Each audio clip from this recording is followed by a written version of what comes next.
Prosím ťa, ako sa to zase správa? Opäť si nepozdravil domovničku, aj suseda Praskava žalovala. Mladý muž, ak si nevšimol, tak do električky nastúpili starší. Postav sa, keď s tebou hovorím, a ruky von z vrecka. Mám ťa zapísať do triednej knihy? Kultúrni ľudia jedia príborom a nôž neolizujú a nesrkajú a hlavne sa neutierajú do obrusa, ale do obrúska. Starý corgoň, správaš sa ako malý chlapec. Vypni tú televíziu, na to máš ešte dosť času. No prosím, toľko trestných bodov v oblasti slušného správania. Ruku na srdce, milí doniaci. Rekapitulácia priestupkov proti bontónu by u mnohých z vás asi dopadla podobne.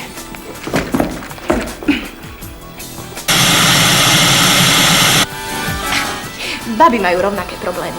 Raz sa okoliu nepáčia mini, raz dlhé sukne, raz sme vyzývavé, drzé, upozorňujú nás, že sa nemáme hrať na dámy alebo čo. Potom zase, že sme puťky a mali by sme sa správať ako dámy, no toto... Vraví sa, že deti sú zrkadlom svojich rodičov. Takže, čo sa za mladí naučíte? No alebo nenaučíte? Majú na svedomí rodičia. No a čo sa nenaučili rodičia, majú na svedomí starí rodičia. A čo sa nenaučili starí rodičia, za to zase môžu prastarí rodičia. No a čo sa nenaučili prastarí rodičia, za to zase môžu praprastarí rodičia. A vôbec, najlepšie bude, keď to všetko zvalíme na Huga.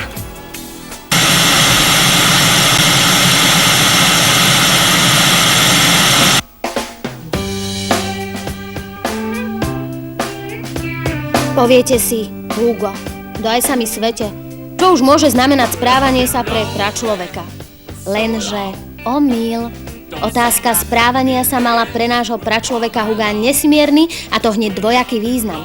V prvom prípade sa nejednalo o správanie sa Huga, ale o správanie sa zvierat, ktoré náš Hugo veľmi starostlivo pozoroval. Vďaka svojmu pozorovaciemu talentu veľmi rýchlo pochopil, ako sa zvieratá správajú vo voľnej prírode a naučil sa ich loviť. Čiže vďaka naučenému správaniu sa Hugo nielen dobre najedol, ale dokonca aj prežil. Samozrejme, že Hugovi by sa dalo všeličo vyčítať. Chrochtal, mlaskal, špáral sa v nose, no a robil celú kopu ďalších vecí. Bolo to však v praveku. Správal sa tak medzi svojimi a mamutom to koniec koncov ani tak veľmi neprekážalo. Horšie však je, ak bonton pravekého lovca prenesieme do nášho storočia. To sa potom okolie nestačí vynačudovať. A Hugovia žijú aj dnes medzi nami. Stačí sa len poobzerať okolo seba.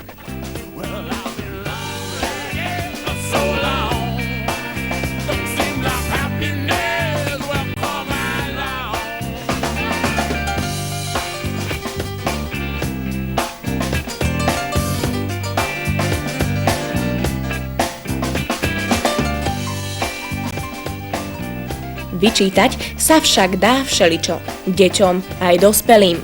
Čo ale vyčítajú dospievajúci dospelým, sme sa zašli spýtať na gymnázium Ivana Horváta v Bratislave. Na správanie dospelých sa mi nepáči, ako sa ku nám správajú. Zvláštne. Tak mne sa na správaní dospelých nepáči absolútne všetko. Všetko robia naplánovanie, všetko musí mať logické odôvodnenie. Na správaní dospelých sa mi nepáči, že sú k nám mladí malo tolerantní, netolerujú naše šaty, vlasy a hovoria, že oni boli iní, aké to nie je pravda. Na správaní dospelých sa mi nepáči, že sa správajú stále ako dospelí. Niekedy by sa mohli správať ako deti. Na správaní dospelých sa mi nepáči, že častokrát si nevedia uznať svoju chybu a boja sa, že tým stratia svoju autoritu. Takže mne sa nepáči na správaní dospelých, že sa k nám správajú tak, ako im vyhovuje, raz ako k deťom a raz ako k dospelým. Takže na správaní dospelých sa mi nepáči, že sú veľmi zábudliví, pretože veľmi rýchlo zabudnú, že aj oni boli mladými a nepáči sa mi, že nevedia akceptovať naše chyby. Na správaní dospelých sa mi nepáči najmä to, že nás poučujú z tých chýb, ktoré mali kedysi oni a buď na to teraz chcú naschvál zabudnúť, alebo si už to nepamätajú. Kedy sa najčastejšie dostávate do konfliktu s dospelými? Ja sa dostávam do konfliktu s dospelými, hlavne napríklad v obchode, že predavačka ma neberie dosť vážne, pretože som len ešte malá. A potom, keď tam prídem s mamou, tak vlastne všetko už je ochotná ponúkne, vysvetlí, ale keď som tam sama, tak si myslí, že to vlastne nemá význam, nemám peniaze. Tak.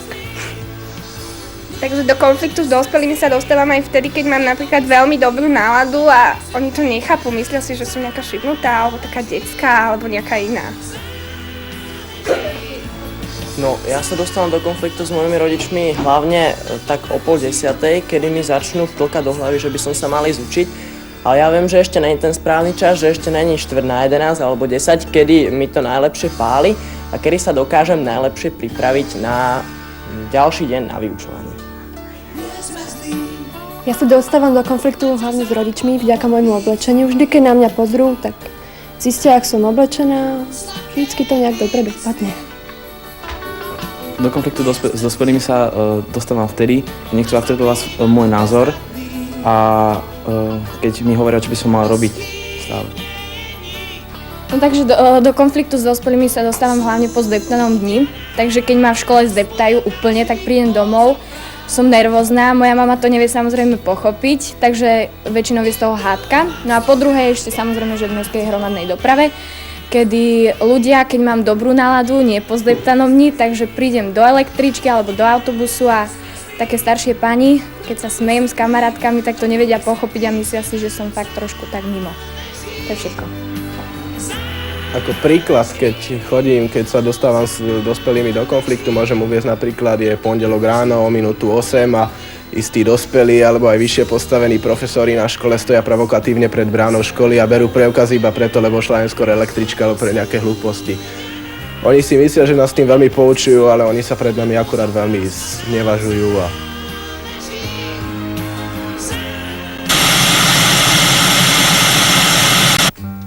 Áno, naša obľúbená história. V stredoveku, v časoch udatných rytierov a jemných dám, sa ľudia naozaj vedeli správať. Páni sa kľaňali, kedykoľvek uzreli dámu. A dámy? Dámy sa nechávali oslobodzovať, obletovať, ospevovať. No a čo ja viem, čo všetko ešte, len preto, že to kázala noblesa. Samozrejme, rytierský mrav zase kázal chrániť dámu, nech sa dostala do akýchkoľvek ťažkostí. Napríklad anglický kráľ Edward III jedného dňa, asi v polovici 14. storočia, presne v nedeľu, tancoval spolu s grófkou zo Salisbury. A ako tak tancovali, pani grófke padol pás podveskový. Edward sa však zachoval ako pravý gentleman a kráľ zároveň povedal: Hanba tomu, kto si pritom niečo zlého myslí. Uviazal si pás popod koleno a zároveň založil aj najvyšší anglický rád zvaný podveskový. Z toho vyplýva, že kto sa vedel hodne správať, bol za to aj patrične odmenený. Niektoré zvyky, hoci sú aj sympatické, nemôžeme bezvýhradne preniesť do súčasnosti. Napríklad v stredoveku sa na kráľovských hradoch a zámkoch hodovalo tak, že k bohatej hostine vyhrávala zámocká kapela. Hostia si brali mäso z jednej tabule a jeho zvyšky a kosti hádzali pod stôl alebo za seba. Okrem hostí boli v sále aj psi, ktorí si tiež prišli na svoje a takto dodávali hostine mimoriadne čarovnú atmosféru.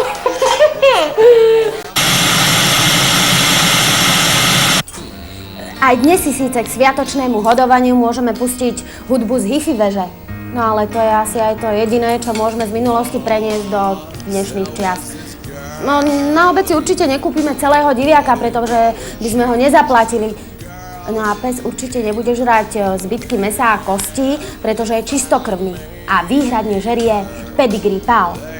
No a kosti nehádžeme pod stôl ani za seba, no pretože máme malé byty. No a mohlo by sa stáť, že by sme mohli niečo rozbiť.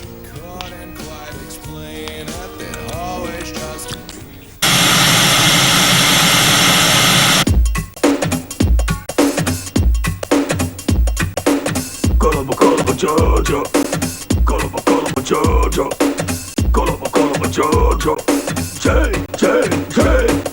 Chytili sprejera, frajera, že písal na stenu, sprejom ľúbim ťa.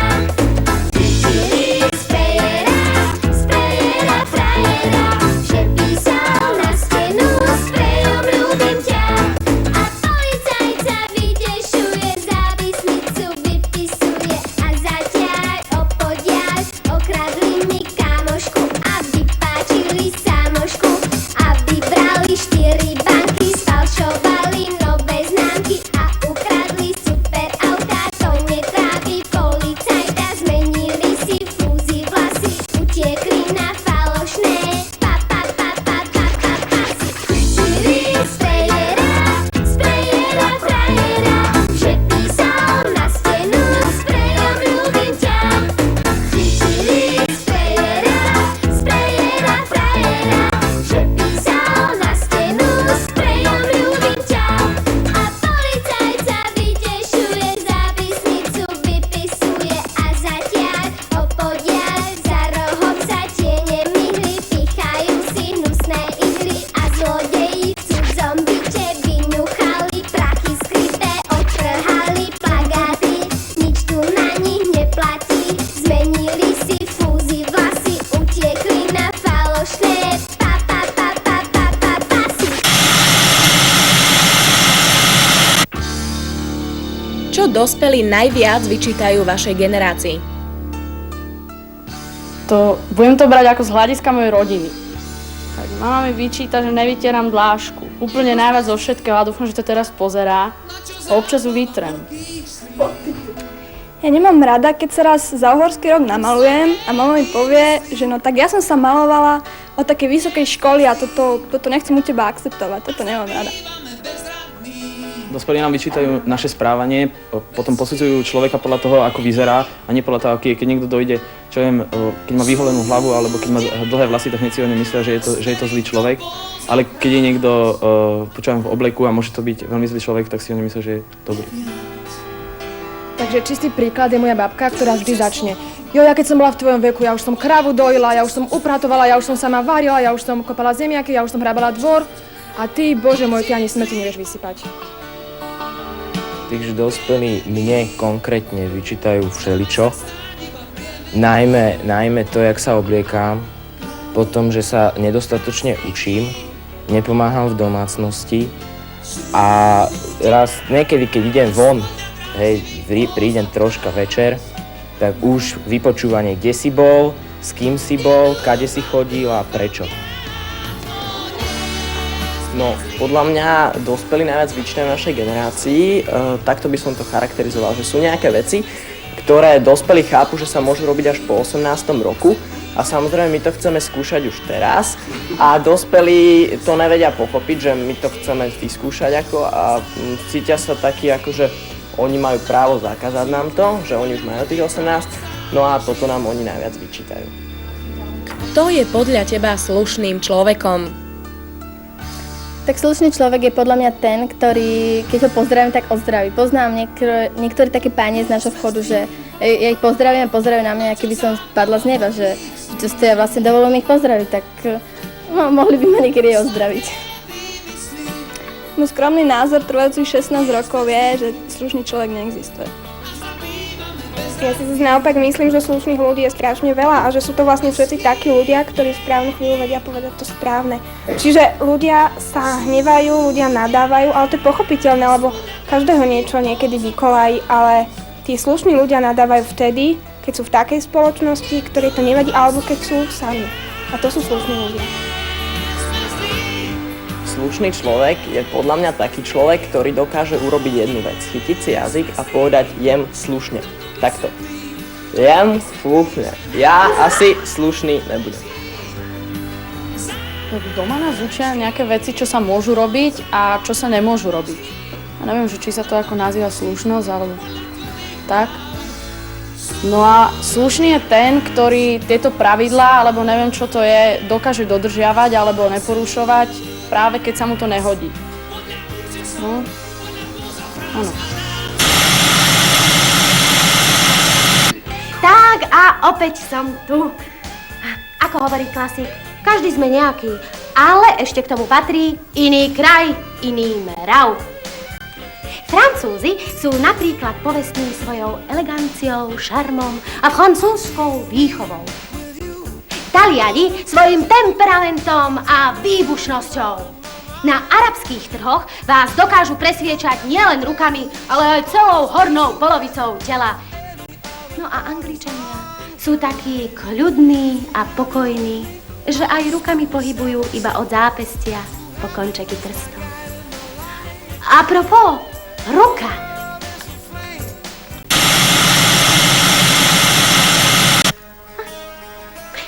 Každé správanie sa, ktoré platí pre nás aj dnes, má svoj pôvod dávno v minulosti. Napríklad podávanie rúk znamená znak dobrej vôle. Skutočnosť, že človek, ktorý podáva otvorenú ruku, nemá zbraň. Ako tento tu.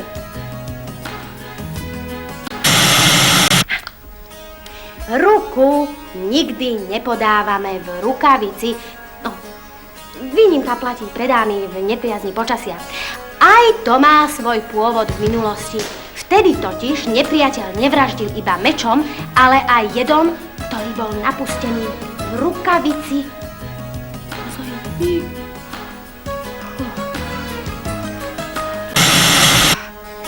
Slušné správanie sa bolo vždy podmienkou dobrého mena a v určitých storočiach aj podmienkou dostatočne dlhého života. Kam idete? Zlé správanie bolo totiž dobrým dôvodom ku vzniku konfliktov. Sú aj situácie, kedy bolo treba porušiť pravidlá slušného správania sa, ako úvod k následnému konfliktu. Proste vyfliaskali ste nepriateľa rukavicou, a už ste mali súboj na krku. Jednoduché, čak.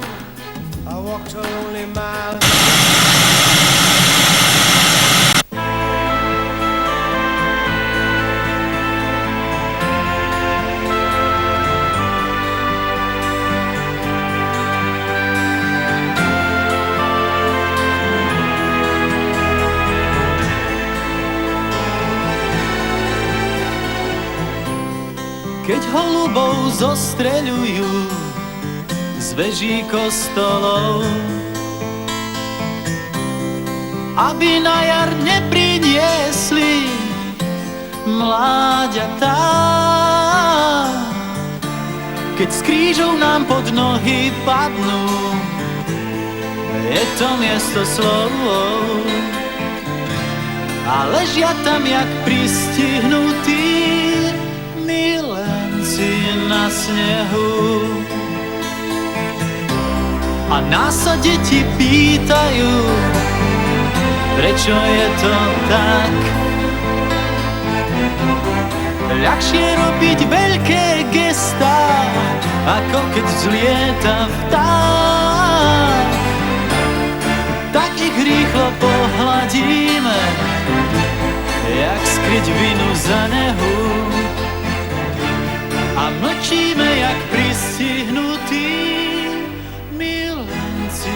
Zatiaľ, čo v bežnom živote by si muži aj ženy mali osvojiť isté spoločenské pravidlá slušného správania sa, sú isté skupiny, od ktorých sa očakáva, že budú tieto pravidlá ignorovať.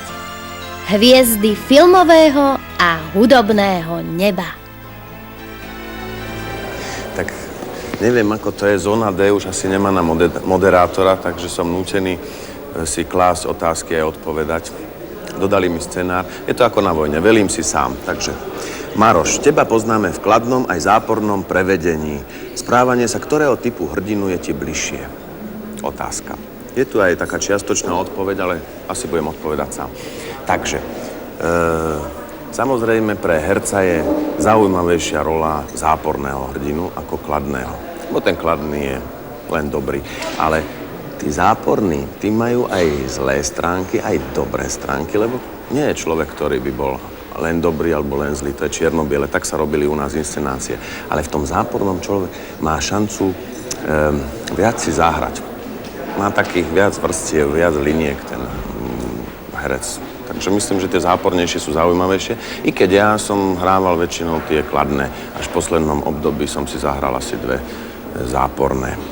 Takže pre mňa je asi zaujímavejšia tá záporná, ale zase tí kladní sú bližšie tým divákom, tých majú radšej. Ako teraz môj priateľ Ibrahim Majega bol doma po 8 rokoch v Mali a pustil tam fontánu pre Zuzanu 2 svojej rodine a celá rodina ma nenávidí, takže do Mali už asi nepôjdem. Oni to tak berú, akože v tom filme on naozaj je zlý. Tam to ešte tak berú, u nás dúfam nie. I keď Andy Hris vraj tomu po nejakej inscenácii, kde hral zlého, odmietli na benzínovej pumpe naliať benzín, takže aj u nás sa nájdu takí. Ďalšia otázka. Priznaj sa, nespozoroval si na sebe, že by si sa aj v civile začal správať ako niektorý tvoj hrdina? Myslím, že nie. Neviem, ja tú rolu nejako sa snažím pretaviť každú cez seba.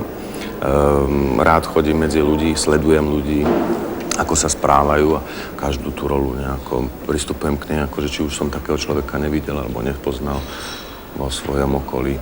Ale že by som sa ja začal správať, keď hrám zlého, že by som bol alebo, a možno aj hej, neviem. Hral som tých dobrých, takže asi tých lepších hrám.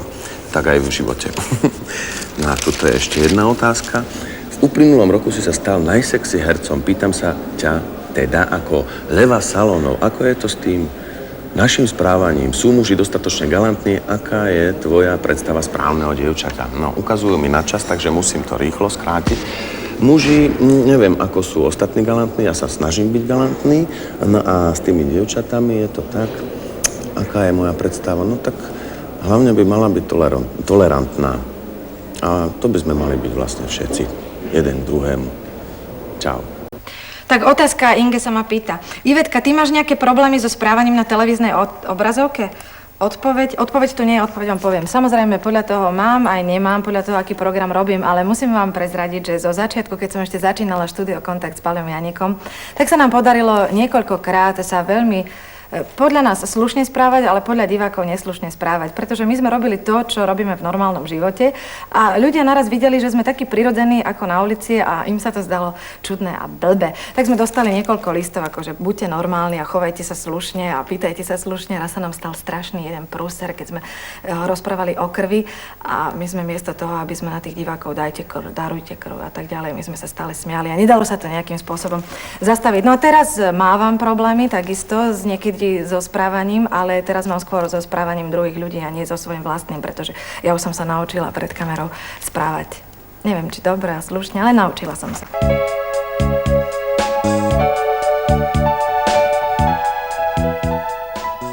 Ahoj kamaráti, opäť ja zas vás vítam pri sledovaní nášho pondelníčka pre prváčikov a ich priateľov.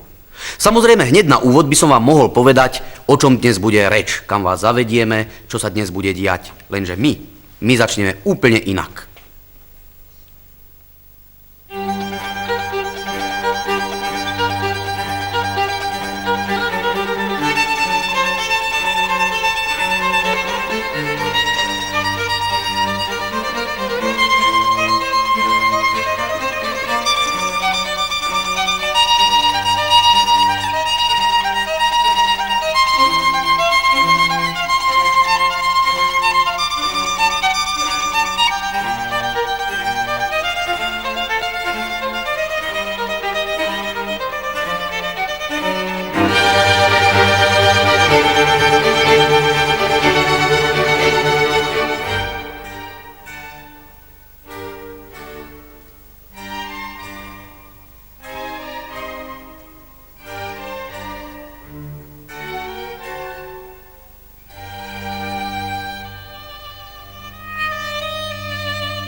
Dnes nám štúdio vyzdobili deti zo základnej umeleckej školy v Považskej Bystrici. Vítajte medzi nami.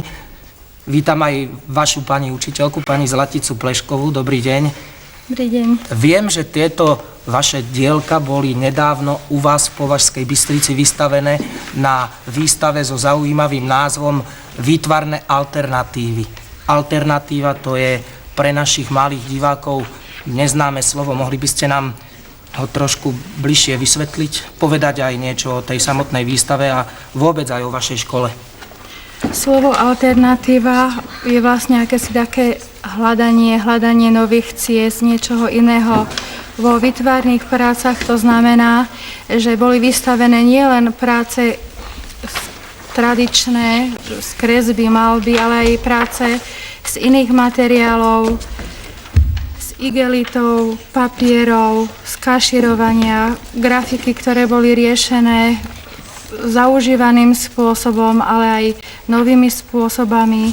Je to skrátka, dá sa povedať,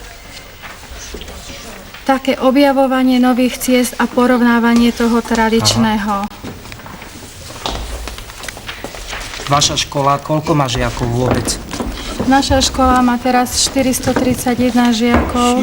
Je to škola čisto výtvarná, ktorá sa v roku 1991 osamostatnila od hudobného odboru. Dievky, môžete aj vy nám niečo povedať? Toto zrejme budú vaše práce. Môžete ich trošku opísať, porozprávať, ako dlho chodíte do školy, čo sa tam učíte, či vás to baví alebo nebaví. No, takže ja chodím vlastne až od 5. triedy, to dosť neskoro, pretože väčšina detí chodíva už od 1. triedy základnej školy. No, ja chodím teda až od 5. triedy, no mám aj menej prác, napríklad tieto sú z tých starších. Aha. Tieto, chcem na kameru? Môžeš na kameru, hej. Chce to asi ukázať. Neviem, či to bude dobre vidieť. Potom tieto. Alebo potom, keď sme robili napríklad akože sériu tvári, vlastne autoportrétov, to sme si riešili vlastne každý ako chcel. No, potom vlastne využila z histórie vlastne. umenia a motív. No a potom ešte z tých novších prác, čo sme v súčasnosti, tak toto sú napríklad grafiky. By deti nevedeli, čo to znamená, sa vlastne otlača na papier farba z linoritu, sa to vyrýva, sa to dá viacero možností s tým robiť. Ešte ako pripomeniem, že toto je názor, ako vysvetliť slovo alternatíva. Je to portrét riešený trošku ináč, kde sa člení tá polocha, teda nie je to ako ten tradičný.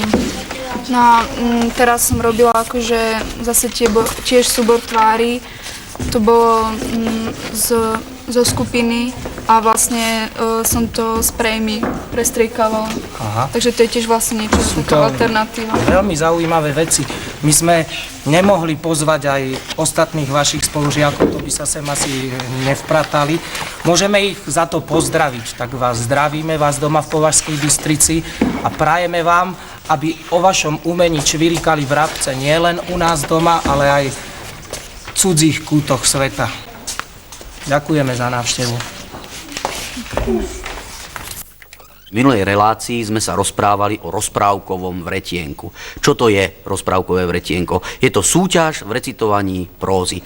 A ja tu medzi nami mám nášho kamaráta a účastníka rozprávkového vretienka Mareka Hradilka. Ahoj, Marek. Dobrý deň.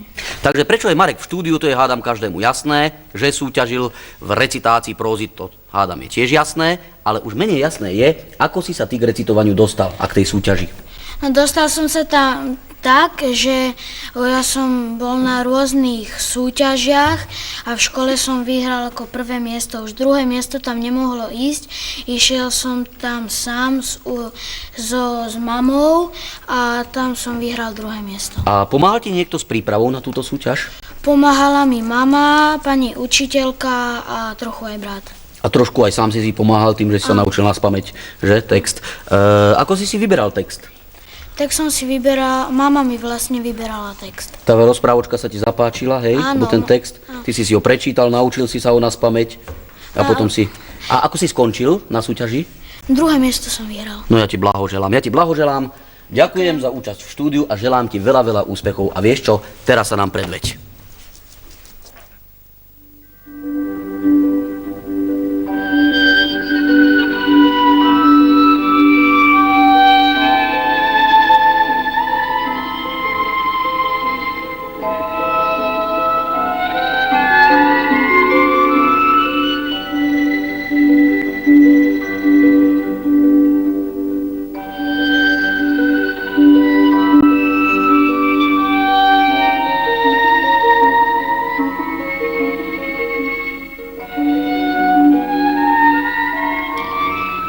Živý plot.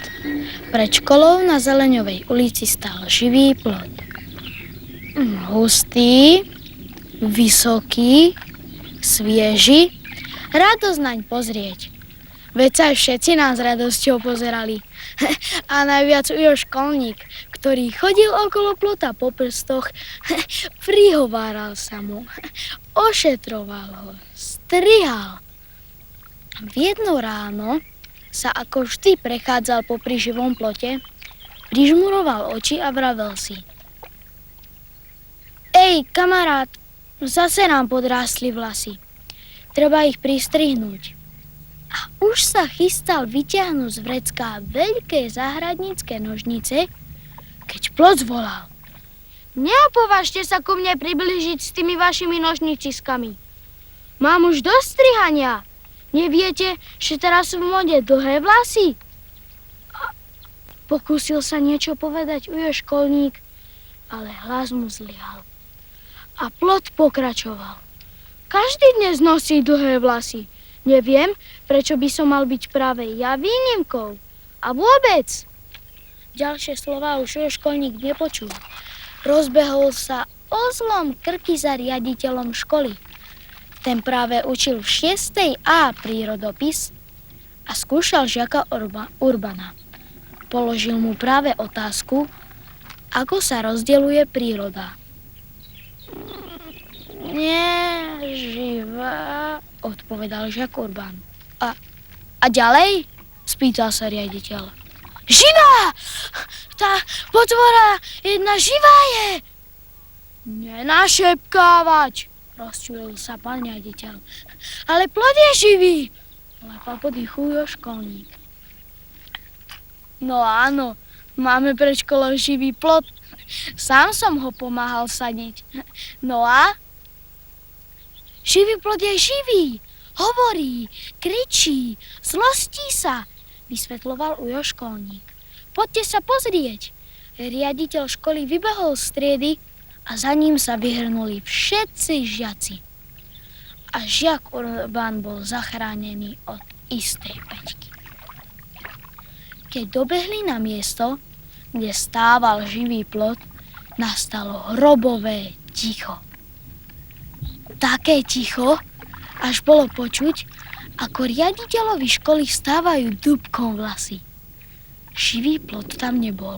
Rýchle zavolajte políciu, prikazoval riaditeľ. A požiarníkov. A prvú pomoc.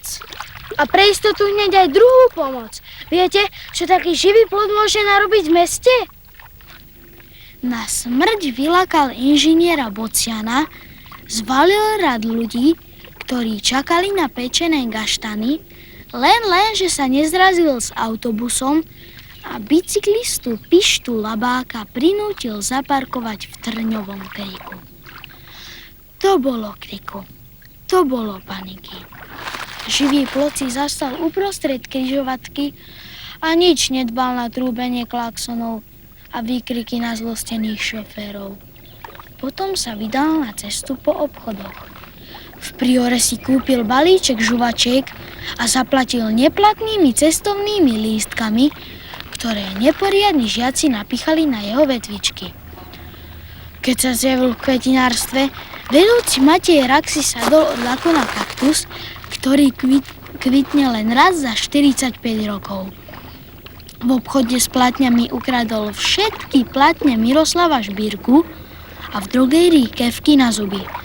Onedlho mu však prišla na stopu výprava zo školy na Zeleňovej ulici. Na čele pochodoval riaditeľ, za ním Ujo školník a potom telocvikár Dušek.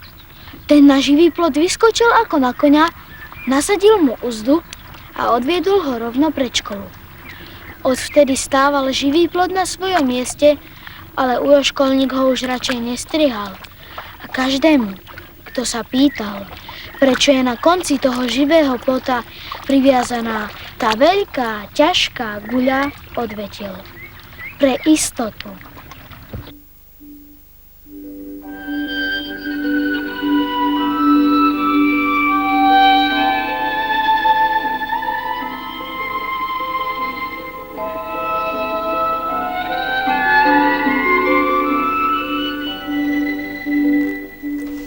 Nedávno sme v našej relácii hovorili o petržalských knižniciach.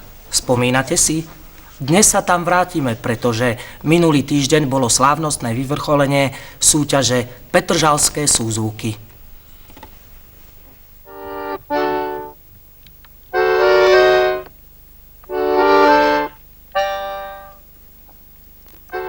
Už ste počuli o tom, že tety a ujovia v knižniciach Petržalky organizujú každý rok literárnu súťaž mladých talentov, ktorá sa volá Petržalské súzvuky. Toho roku sa konal 6. ročník. Naša kamera bola pri tom, keď pod láskavým pohľadom spisovateľa Ferka Urbánka, ktorý posledné roky prežil v Petržalke, preberali ocenenia najmladší účastníci.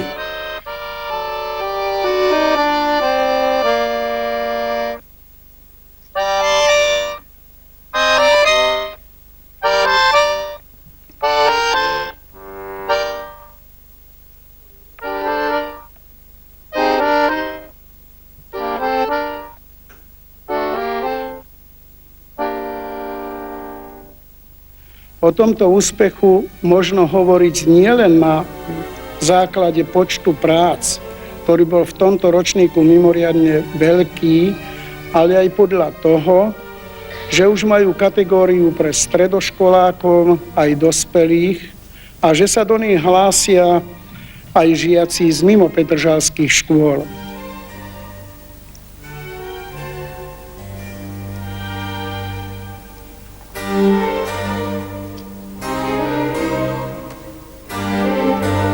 Tento rok prišlo do súťaže okolo 140 prác detí a mládeže. Všetky mali vysokú úroveň a veru neraz porota len veľmi ťažko rozhodovala o tom, komu má miesto udeliť. Napokon vyhrali všetci, čo sa zúčastnili.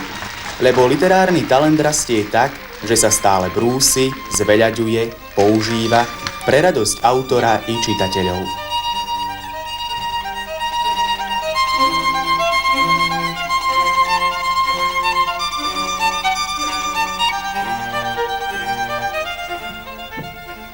Oriešok. Bola nedeľa, slniečko svietilo, bol skrátka šťastný deň. Hrdzavá veverička si šla zohnať niečo dobré pod zub a našla oriešok. Pretože v ten deň bolo všetko také krásne a neobyčajné, ani oriešok nebol hociaký. Mal okrúhlu dierku a rozprával. Keď si ho hrdzavá veverička niesla domov na vysoký smrek, povedal jej tenkým hláskom: hneď ma nerozlúpni, počkaj chvíľu, ja ešte v škrupinke rastiem. Počkám, prečo by som nepočkala? Veď je nedeľa, svieti slniečko a je šťastný deň. No a väčšie oriešky sú lepšie ako malé. A čakala. V oriešku niečo praskalo a chrupkalo, až to veveričke bolo podozrivé a spýtala sa orieška: už si narástol oriešok? Som veľmi hladná. Počkaj ešte chvíľočku. Ešte mi chýba malý kúsoček. Napokon to už veverička nevydržala a rozlúskla ho. No toto? Čo to má znamenať? V škrupinke si oddychoval malý červík a po oriešku nezostalo ani stopy. Využívam túto milú príležitosť aj na to, aby som z hĺbky svojej celej duše pozdravila naše mladé literárne talenty. Nech vašu životnú dráhu sprevádzajú slová z dedovej básne Hoj, vlasi moja, ty svätá zem. Nech vo vašich ušiach stále zniejú slová piesne Slovenčina moja, krásne ty zvuky máš. A čo povedať na záver?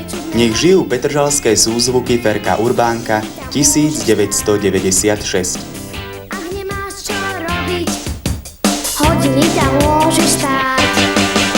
Zarať sa do zástupu, krát tam dinosaurus, rýchlo ďalej postupuj. Kým pokladňu zagrú, rýchlo ďalej postupuj. Dino, dino, dino, dino, dino, dino, maniaci, všetky noca na studenky, a noci tačiaci, všetky. A teraz vás už, milí kamaráti, pozývam na jednu veľmi zaujímavú návštevu vo veľmi zaujímavej dedinke, ktorá má názov Veľká Máňa. A čím je táto dedinka taká zaujímavá? Po vzhliadnutí nasledujúceho príspevku prídete na to určite sami. Obec Máňa to sú dve dediny. Obidve sa rozprestierajú na jednom z brehov rieky Žitavy. Malá Máňa leží na ľavom a Veľká Máňa na pravom brehu. V obci majú kostol s vežovými hodinami a zvonmi, čo poslušne odbíjajú bim, bam, bim. Školu a kultúrny dom, kde školáci hrávajú divadlá. Vo Veľkej Máni sa hrdí aj kaštieľ grófa Feldváriho. Dospeláci o ňom hovoria, že je neskoro barokový, inak je naozaj prekrásny. Ako v každej obci na okolí chráni i túto obec svätý Ján Nepomucký.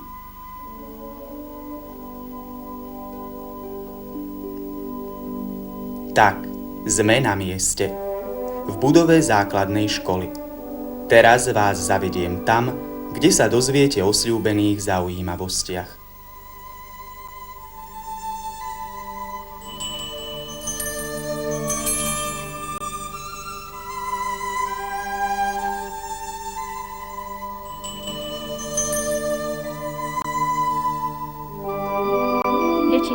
V hodine vlastivedy si ešte povieme o tom, ako naši starí rodičia žili, pracovali, ako sa odievali, ako sa hrávali ich deti.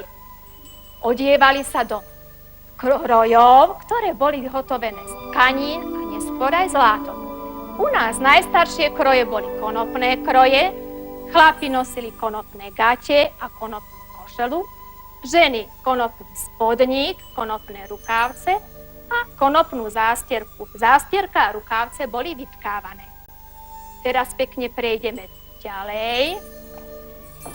A tu vidíme sviatočný kroj. Sviatočný kroj bol farebný, väčšinou čierny, zdobený potom pekným bielým vyšívaným ručníkom. Muži vždy chodili oblečení v čiernom obleku a bielej košeli. Naši prastarí rodičia si príbytky zariaďovali nielen útulne, ale i prakticky. Vlastnili všetko, čo potrebovali do riadnej domácnosti. Kuchynský riad, dubový stôl s lavicou a stoličkami, truhlicu na šaty, na stenách obrazy a zrkadlo, maľovanú kolísku a murovanú pec, kde sa v zime vyhrievali deti.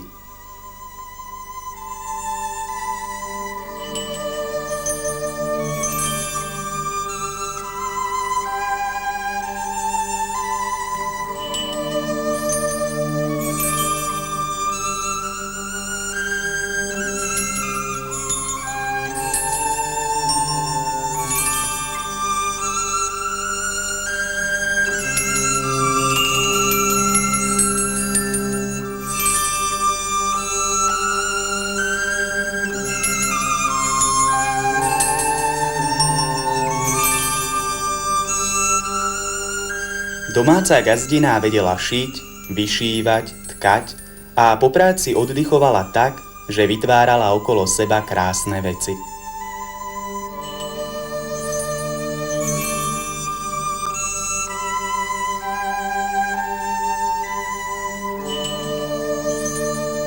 V školskom múzeu vo Veľkej Máni môžete vidieť všetko, čo by ozajstné múzeum malo obsahovať. Nechýbajú tu ani nástroje a náčinia, aké sa v minulosti používali pri práci na poliach.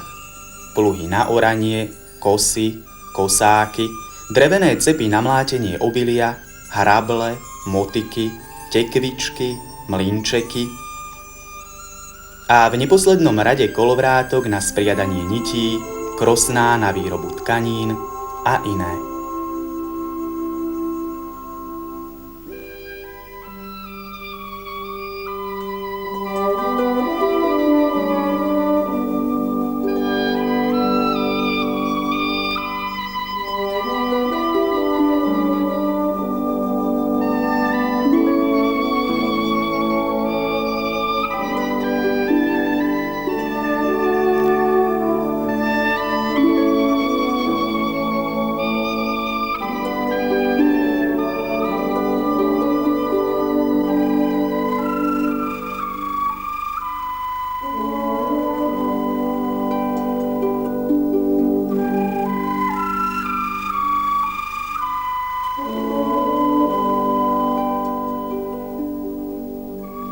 Drevený voz Rebrina, ktorý používal slávny veľkomáňanský rodák Joško Šavaňa, ale i krosná a ďalšie zaujímavé predmety povyrezával rezbár detko Štefan Mokrý, ktorého tu srdečne medzi nami vítam. Dobrý deň, detko. Ja by som sa vás opýtal, máte tu zaujímavé predmety, napríklad táto hračka. Povedzte nám, ako sa nazýva a kedy ste ju vyrezali? To som vyrezal pre môjho chlapca. To sú kováči. Znázorňujú kováčov, jak voľa kedy kúvali železo na železnej nákove. Áno. A dnes sa už kováčske remeslo vytratilo. Kováči starí pomreli, mladých.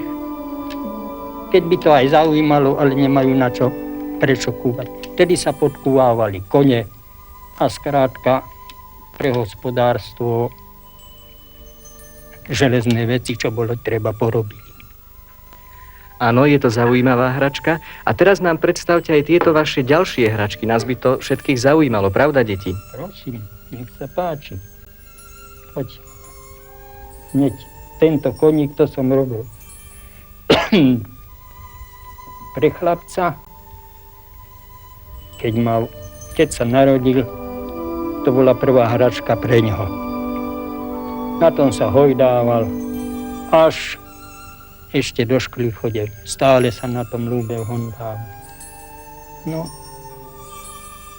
zas ďalšie hračky som porobil aj pohyblivé hračky. Napríklad aj tento rabkáč. To som mu dal do ruky a chodil s tým po izbe a rabkalo mu to, chlapec vyskakúval, rada bol. Ďalšie hračky som povyrezoval, napríklad toto je lopkáč. Ja sa tu tak hodnú chvíľu pozerám na toto čudo a neviem, čo by to mohlo byť. Preto sa vás, detko Štefan, spýtam, aby ste nám to povedali. Toto je taká zaujímavá hračka pre deti. Je to kuriátka, pohyblivé, dzobkajú pekne. Tým sa najviac deti hrávali mladkedy. A úplne poslednú hračku, ktorú by sme si pozreli, to je toto tu. Povedzte nám, čo to je? To je skákajúci panáčik zas, keď ho troška prinúdi, tak vyskakuje, jak keby bol živý. Milé deti, nám teraz nezostáva už nič iné, iba s pánom Štefanom Mokrým sa rozlúčiť. Prajeme vám veľa zdravia, aby ste ešte povyrezávali ďalšie takéto pekné hračky. Lúčime sa s vami a niekedy v budúcnosti zas. Dovidenia. Dovidenia.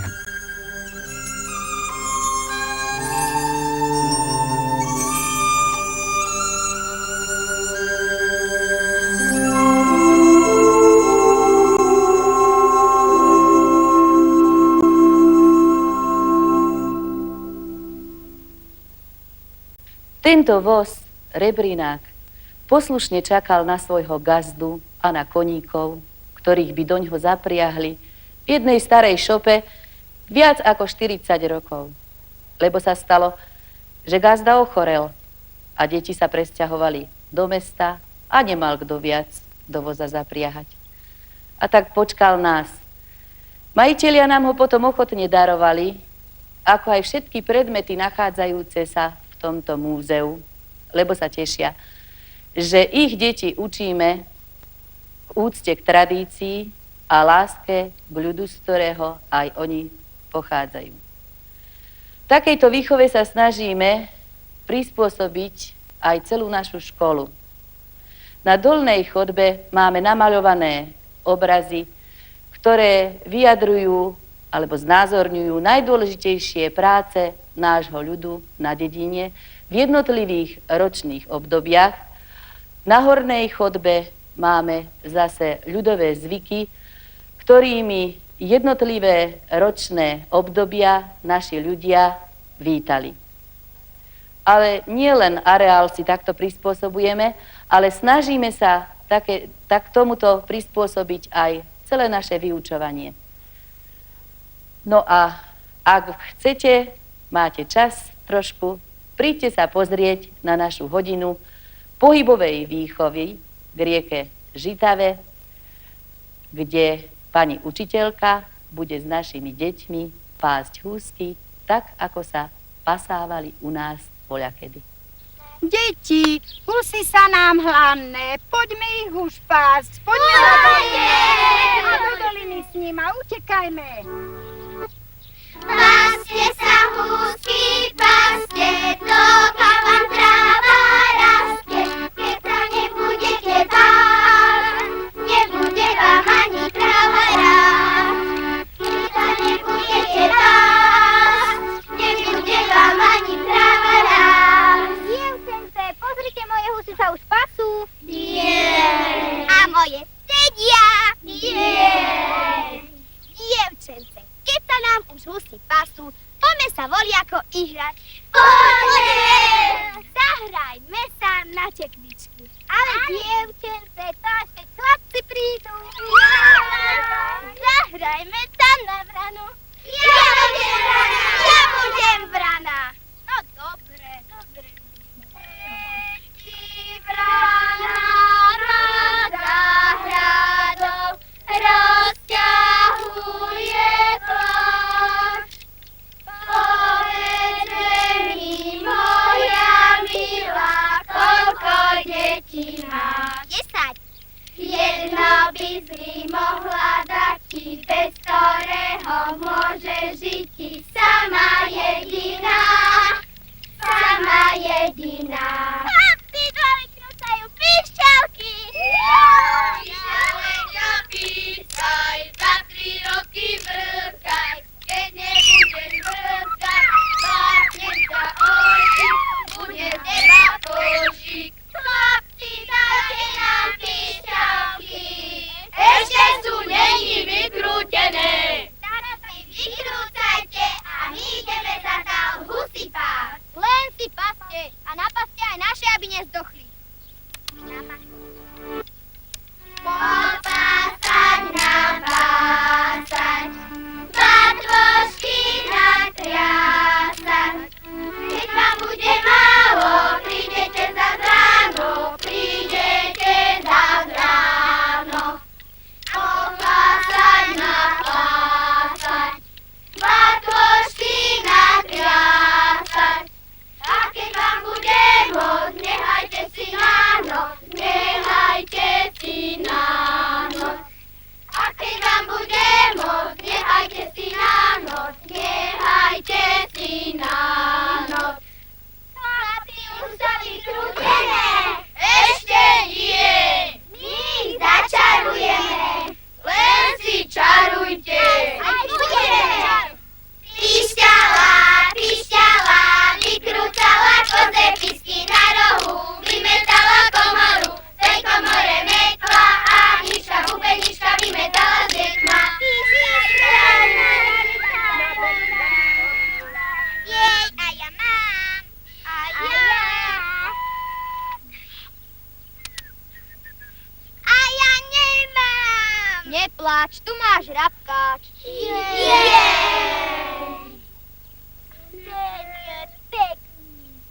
A ty tak nemáš. No a čo, ale si si dala. už nebudem. Tak dobre. Poďme. Neplač, dievča, neplač, kúpime ti klepkač. Keď naplačeš plný, kúpime ti druhý. Keď pôjdeme na baňu, kúpime ti klepaňu. Môžeme? Ideme! Hore chlapci, nohavice, preskakujte šibenice, preskočím si aj 3 razy, to je chlapcem nepokazí. Preskočím si aj 3 razy, to je chlapcem nepokazí. Majú mamka horký syr, aj ho vynosím.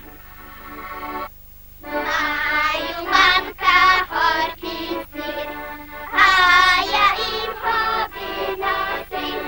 Tak je mamka, tam je tam, mali ste si zamýkať. Tak je mamka, tam je tam, mali ste si zamýkať. Od kostola do kina, malúvaná dolina, do dolinu malúval, čarné dievča milúval. Do dolinu malúval, čarné dievča milúval. Oráta!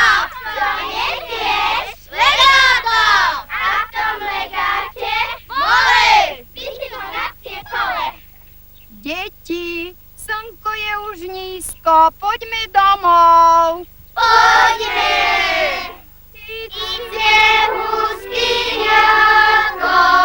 koleje vodňakom, a gunára medom, aby dobre viedlo. A gunára medom, aby dobre viedlo. A gunára medom, aby dobre viedlo. A gunára medom, aby dobre viedlo. A teraz sa poďme pozrieť na našich ďalších hostí. Sú nimi deti, ktoré k nám prišli. Odkiaľ ste prišli? Z Dolného Ohája.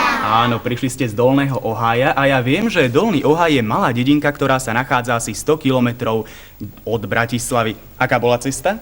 Pekná. Pekná. A páči sa vám v Bratislave? Vy ste sa vlastne sem k nám do štúdia Domlínskej doliny prišli rozlúčiť so všetkými škôlkármi, pretože tento rok opúšťate škôlky a od septembra nastupujete do školy. Tešíte sa? Áno. A čo ste si pripravili na rozlúčku so škôlkou? Pesničky a básničky. Pesničky, básničky. Predvediete nám to? Áno. Nuž, poďme sa pozrieť. Tereska Dominika Romanka, nech sa páči, povedzte svoju báseň. Malička som prišla do materskej školy, teraz pri rozlúčke srdiečko ma bolí. Lúčime sa s bábikami a všetkými hračkami, v škole sa vás zoznámime s písmenkami, s knižkami. Ivánka, Veronika, Martinka. Lúčime sa, smutno nám je za tebou, bola si nám druhou matkou a priateľkou úprimnou. Tomáško. Všetky rôčky na 3 rôčky škôlka milá, rada si nás pritúlila. Navštívime naposledy záhrady a všetky triedy. Hračky známe, už odtiaľ to odchádzame, lebo veľká škola čaká na každého predškoláka. Paťka. Kto vie, čo robí moja bábika, ktorú som tak rada mala? Možno už spínka a možno ma hľadala. Ľúto mi je za tebou, no nedá sa nič robiť. Ja budem mať inú prácu, do školy už chodiť. S Bohom ostávaj a slúž ostatným detičkám, tak ako aj nám. Ja budem spomínať. Básničky už odzneli na rozlúčku, iné mi už neostáva, len ohlásiť mamičku. A jej sa pekne poďakovať, že ma musela aj občas do škôlky aj ťahať. Ten čas prišiel, čas učenia nám nadišiel a učíme sa s vami s týmto slovom, nespomínajte na nás zlom.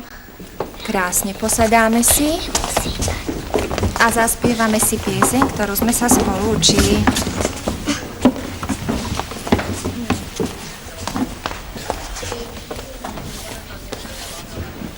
Pripravíme sa. Pozor, teraz. Bola raz v škôlke najstaršia trieda, tá trieda nikdy zabudnúť nedá na seba. Robila vždy len to, čo netreba, ja tam patrím do tej triedy, nezabudne nikdy na nezbedy, na chvíle hier a radová noc, mám 1000 krásnych spomienok. Tak dovidenia, ty milá škôlka, rád som otváral vždy tvoje dvierka, a keď ti bude smutno za mňou, prídem a poteším sa s tebou. Karol, to si zaslúži potlesk. To teda áno. Nuž ale všetko má svoj začiatok i koniec. Inak to nie je ani v prípade našej dnešnej relácie. Ak sa vám čosi na nej páčilo, napíšte nám. Naša adresa je Slovenská televízia, Mlynská dolina, 84545 Bratislava. A samozrejme heslo tak i tak. Ale pozor, máme tu ešte jednu pozvánku pre deti, ktoré prídu v lete na výlet do Bratislavy. Ahojte, kamaráti. Ako sa máte? No, ako by ste sa mali, takú krásnu škôlku máte. Chcem sa vás opýtať, máte radi bábky? No ja som si myslel. Nemáš rád bábky? A prečo? A vieš čo, dobre robíš. Ja preto, no ale keby si nejakú kúpila, alebo keby ti mamička nejakú kúpila, možno by si mala rád potom, nie? Chodíte do bábkového divadla?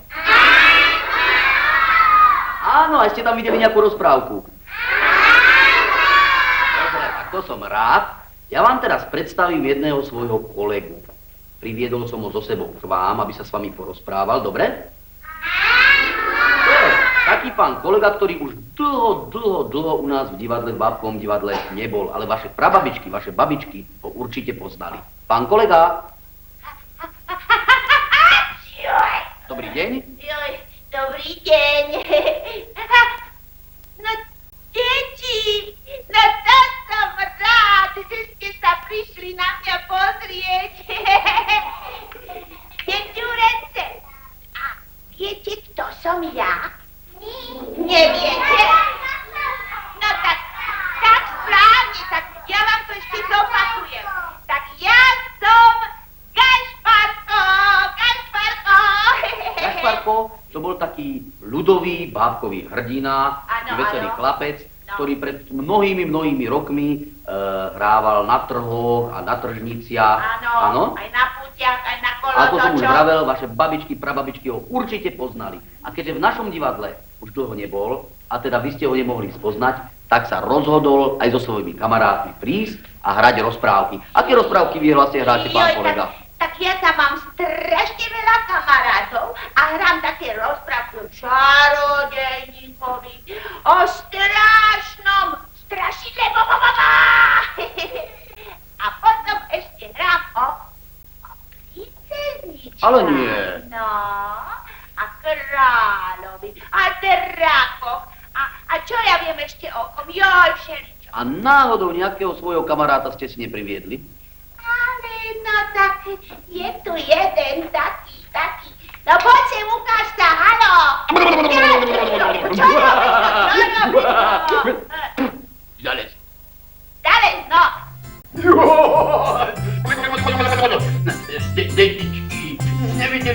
náhodou nejakú princezničku nevideli. Ja by som strašne, ale strašne potreboval si nejakú vziať do pekla, viete. Bol tu niekto? Bol tu niekto?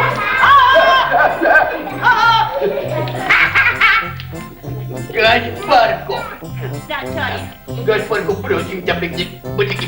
No bodliky. Nevidel si ty niekde nejakú princezničku, ja by som veľmi, ale čo? potreboval zobrať do pekla. Tak princezničky sú, ale na hrade vieš, práva. Tak ja tam bežím. Počkaj!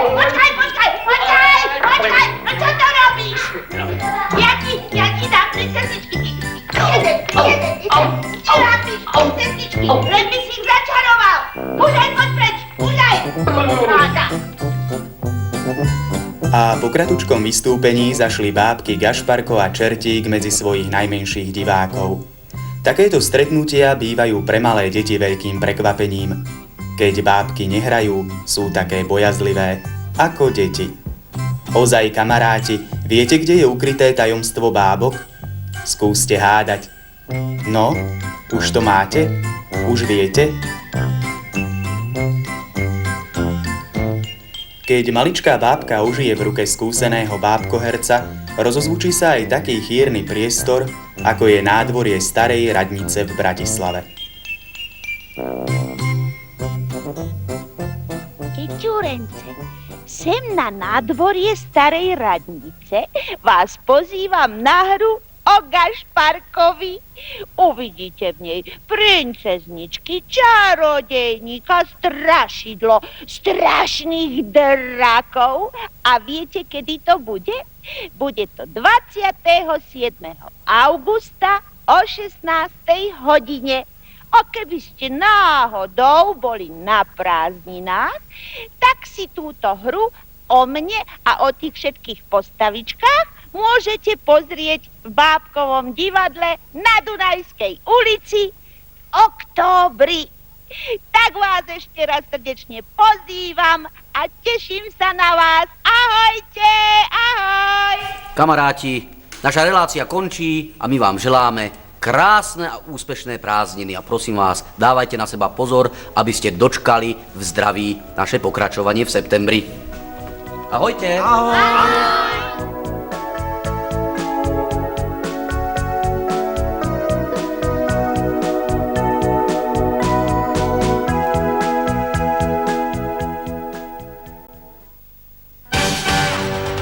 Slovenská televízia Bratislava uvádza tretiu časť amerického seriálu Podnikatelia na ceste k úspechu.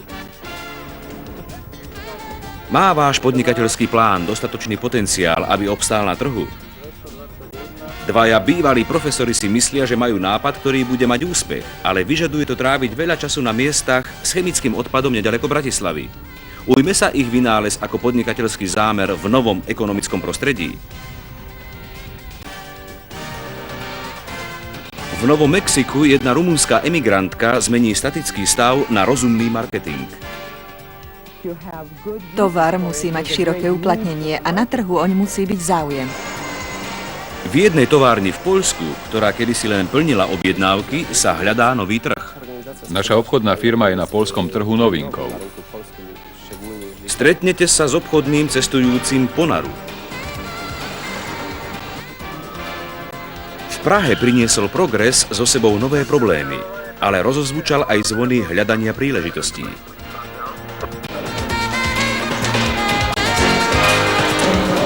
Aby tedy jsme lidem nabídli to, co potřebují, aby se cítili bezpečně. A táto továreň v Budapešti urobí šťastnými mnoho detí. O takomto podniku sníval tento muž od detstva. Dokáže svoj nápad uskutočniť? Najdôležitejší je dopyt.